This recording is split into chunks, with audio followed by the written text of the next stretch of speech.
Okey. Okey. Sebelum kamu duduk, cikgu nak kamu tengok bawah meja tu. Ada sampah ke tak?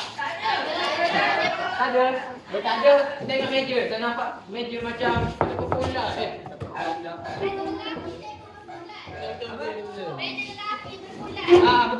Betul. Hari dari apa? Satu. Sama-sama. Berapa bulan ni? 13. 13. Duduk, Kazat dah duduk. Ada dah duduk. Kedua, siapa tak ada seorang? Tak ada. Malam orang tak ada. Orang tak ada. Syawal tak ada. Syawal tu.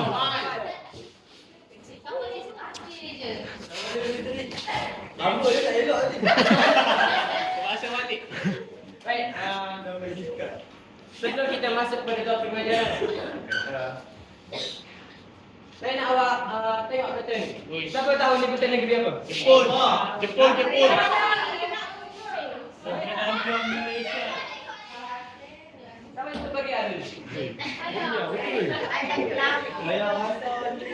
Saya rasa Kedah ni. Kedah ni. Macam Kedah ni. Tembak ke dah? Apa ada Sarawak? Hari ni?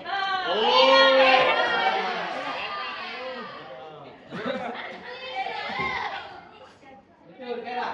Jadi, saya nak bagi orang faham lah. Peta pertama dan peta kedua ni mana mudah faham?